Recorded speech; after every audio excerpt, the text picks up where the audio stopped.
राम नाम की लूट है, लूट सको तो लूट। प्रधानमंत्री नरेंद्र मोदी के ऊपर यह आरोप लगाया है पुरी के शंकराचार्य निश्चलानंद सरस्वती जी।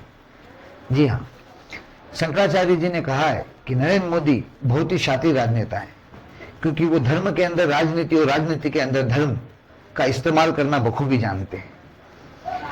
राम मंदिर पर उनसे जब एक सवाल पूछा गया कि क्या आपको आमंत्रण मिला है, तो उन्होंने कहा मुझे आमंत्रण तो मिला था, मगर उसमें कहा गया था कि आप अकेले आ सकते हैं, आप 100 या 150 लोगों को लेकर नहीं आ सकते हैं। लेकिन मैं ऐसी जगह जाना पसंद नहीं करूंगा जहां पर धर्म के नाम पर राजनीति हो रही हो। अगर वो मुझे परमिशन देते या बुलाते तो भी मैं 100 लोगों के साथ भी मैं जाने को तैयार नहीं था। उनका स्पष्ट कहना था कि वर्तमान में जो हो रहा है वो बहुत ही पीड़ादायक है, क्योंकि वर्तमान की केंद्र सरकार और उत्तर प्रदेश की राज्य सरकार धर्म के अंदर अपनी राजनीति को शामिल कर अपने वोट बैंक को साधना चाहती है, या राम मंदिर का राजनीतिकरण करके लोगों के सामने 2024 में लोकसभा चुनाव लड़ने की तैयारी में लगी हुई है। उनसे जब प्रश्न पूछे गए तो उन्होंने काफी सहज स्वभाव से सभी बातों के जवाब दिए, लेकिन इस तरह की बातें वो समय समय पर करते रहे। समय समय पर वो केंद्र सरकार और राज्य सरकार जो बीजेपी शासित है उन्हें स्पेशली टारगेट करते रहे। इससे पहले भी इनके कई वीडियो ऐसे हैं जो वायरल हो चुके हैं, जिसके अंदर वो नरेंद्र मोदी और योगी आदित्यनाथ के ऊपर काफी कटाक्ष कर चुके हैं। चूंकि ये जो उनका कटाक्ष करना है, या ये जो उनके नरेंद्र मोदी या योगी आदित्यनाथ या बीजेपी सरकार के ऊपर हमलावर होने की जो उनकी परंपरा है, वो नरेंद्र मोदी के पहले भी थी, लेकिन वो तब कांग्रेस सरकार के ऊपर आरोप लगाते थे, क्योंकि 1997 में पुरी शंकराचार्य के पद पर अच्युतानंद सरस्वती ने अपना दावा ठोका था और तत्कालीन प्रधानमंत्री नरसिम्हा राव ने वाराणसी के एक धर्म न्यास के थ्रू उनको मान्यता दी थी कि वो पुरी के शंकराचार्य है। लेकिन ठीक है, निश्चलानंद सरस्वती उस समय गुरु परंपरा के अनुसार अपने गुरु से राजगद्दी या कहा जाए कि उस मठ की जिम्मेदारी ले चुके थे, और केंद्र सरकार ने अपना शंकराचार्य घोषित कर दिया था। तब से ही ये बैर आज तक चला आ रहा है। नरसिम्हा राव के बाद अटल बिहारी वाजपेयी सरकार आई, उन्होंने भी अच्युतानंद सरस्वती को ही पूरी शंकराचार्य माना, और तब से लगाकर आज की नरेंद्र मोदी सरकार तक ने अभी तक निश्चलानंद सरस्वती को मान्यता नहीं दी है। देश विदेश में जब वो निश्चलानंद जी की जगह अच्युतानंद जी को समय समय पर राज्य का प्रतिनिधि बनाकर या देश का प्रतिनिधि बनाकर समय समय पर भेजते रहे, ऐसी स्थिति में निश्चलानंद सरस्वती द्वारा नरेंद्र मोदी सरकार और भाजपा शासित सभी सरकारों पर कटाक्ष लगातार देखने को मिल रहे हैं। फिलहाल रतलाम के त्रिवेणी महारुद्र यज्ञ में शंकराचार्य जी आए हुए थे। उन्होंने प्रेस वार्ता में सभी पत्रकारों के सवालों के जवाब दिए, और उनसे क्या क्या सवाल पूछे गए इसमें आप आगे वीडियो में देखिएगा पूरी प्रेस कॉन्फ्रेंस में क्या क्या पूछे गए। लेकिन इतना तय माना जा रहा है कि वो राम मंदिर के लिए अयोध्या नहीं जा रहे हैं।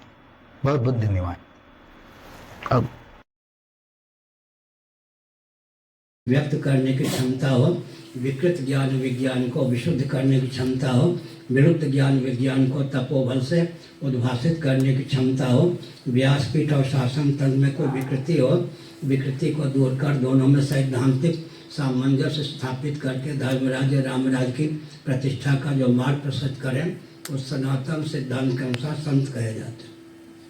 राजनीति का धर्म होना चाहिए या धर्म की राजनीति होना चाहिए?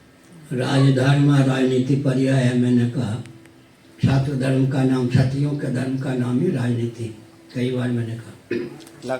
महाराज जी, लगातार सरकारें जो हैं, जो धार्मिक स्थल है जैसे उज्जैन महाकाल मंदिर हो गया, वृंदावन में जो बांके बिहारी, यहाँ पर कॉरिडोर बना रही है। जो पुराना जो है मठ मंदिर जगन्नाथ पुरी में भी जो है मंदिर जो ध्वस्त कर उसको पर्यटक जगन्नाथपुरी में क्या हुआ ये बताइए।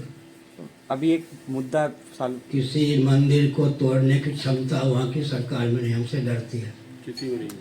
दूसरी ओर मैं कहता हूँ, सुनिए, तीर्थस्थली को तपस्थली कहते थे।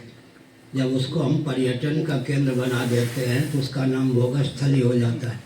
मैं उदाहरण देता हूँ, केंद्रीय शासन तंत्र ने झारखंड में पारसनाथ को, तीर्थस्थली को पर्यटन का केंद्र बनाया। जैन साधु तो अनशन करके मर गए। अंत में केंद्रीय शासन तंत्र को वापस लेना पड़ा, पर्यटन केंद्र के रूप में नहीं। हमारी बात का प्रभाव जैनों पर तो पड़ गया, हिंदुओं पर नहीं, क्योंकि जब हम किसी तीर्थ स्थल को पर्यटन का केंद्र बनाते हैं, होटल वाले भी प्रसन्न होते हैं, यातायात वाले भी प्रसन्न होते हैं, सबके जेब भरने का मार्ग प्रशस्त होता है, मुँह मीठा होने का मार्ग प्रशस्त होता है। तो आजकल व्यसन चल गया है, तीर्थस्थली जो तपस्थली हैं उनको पर्यटन का केंद्र बना के भोगस्थली बना दें। मैं उदाहरण देता हूँ, दिल्ली इंद्रप्रस्थ जिसको कहते हैं, शास्त्रीय दृष्टि से बहुत ऊंचा तीर्थस्थल दिल्ली शास्त्रीय दृष्टि से बहुत ऊंचा तीर्थस्थल। लेकिन आजकल अगर आप दिल्ली जाएं, लौटें, कोई पूछे कि कहाँ गए थे तीर्थ यात्रा के लिए, दिल्ली हंस देंगे। तो क्या अर्थ हुआ? आधुनिक ढंग से विकास होने के कारण अब तपस्थली या तीर्थस्थली के रूप में दिल्ली को व्यक्ति नहीं मानते। इसी प्रकार से अगर आधुनिक ढंग से विकास हुआ तो तपस्थली का नाम पर्यटन केंद्र हो जाएगा, तपस्थली भोगस्थली के रूप में परिणत हो जाएगी। शासन तंत्र का विकास के नाम पर यही व्यसन भी है, जनता भी इसी को चाहती है। प्राय आप मतलब विरोध करते हो चीज का, वो भोग स्थली बनती जा रही है, धार्मिक स्थल जो है। विरोध का अर्थ है वस्तु स्थिति का प्रकाशन करना, समझ गए? मेरी वाणी जो है लोभ भय कोरी भावुकता विवेक के वशीभूत नहीं, दर्शन विज्ञान व्यवहार में सामंजस्य साध करके देश काल परिस्थिति को देख करके हम बोलते हैं, इसलिए कहीं खंडन नहीं होता। पूरे विश्व में 204 देश हैं, 54-55 देशों में हिंदू रहते हैं। जहाँ हिंदू नहीं रहते वहाँ भी मेरा संदेश भगवत कृपा से प्रसारित होता है, कहीं से कोई खंडन नहीं होता। ये संत समाज में भी वीआईपी संस्कृति पनपती जा रही है। इससे जनमानस पे हताशा का माहौल है कि संत समाज में भी वीआईपी संस्कृति पनपती जा रही है। वीआईपी का अर्थ क्या हुआ? वीआईपी आजकल ऐसी चैम्बरों में रहना, वेरी इम्पोर्टेंट पर्सन, वीआईपी है ना, ये सही। संत समाज में पहले उत्तर दे दिया। भाजपा का शासन होगा तो भाजपा ही भी संत वीआईपी गिने जाएंगे, सपा का शासन होगा तो गिने जाएंगे। आप भी अगर वीआईपी पत्रकार से होना चाहें तो किसी पार्टी का वो करके काम कीजिए। वीआईपी अच्छा, आप चैनल वाले हैं, बहुत अच्छे हैं, लेकिन जिस किसी चैनल के हैं, पत्रकार के हैं, वो तो व्यापार तंत्र है। व्यापार तंत्र का अधीन ही आप हैं। आपकी स्वतंत्रता कहाँ तक सीमित है, इस पर आप स्वयं विचार कर लीजिए। बुरा न मानो, होली है।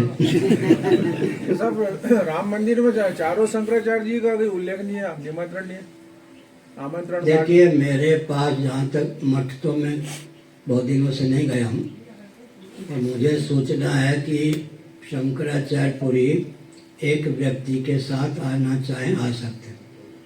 अगर लिखा होता कि 100 व्यक्ति के साथ आने तो अभी मैं नहीं जाता। मैं सैद्धांतिक व्यक्ति हूँ, समझ। क्यों नहीं जा रहे आप? अब मोदी जी लोकार्पण करेंगे, मूर्ति का स्पर्श करेंगे और मैं वहाँ ताली बजा के जय जय करूँगा क्या? मुझे पद नहीं, पद तो सबसे बड़ा प्राप्ति है, मुझे शेर नहीं चाहिए। लेकिन थोड़ा आप विचार कीजिए, धर्माचार्य वहाँ क्या रह जाए?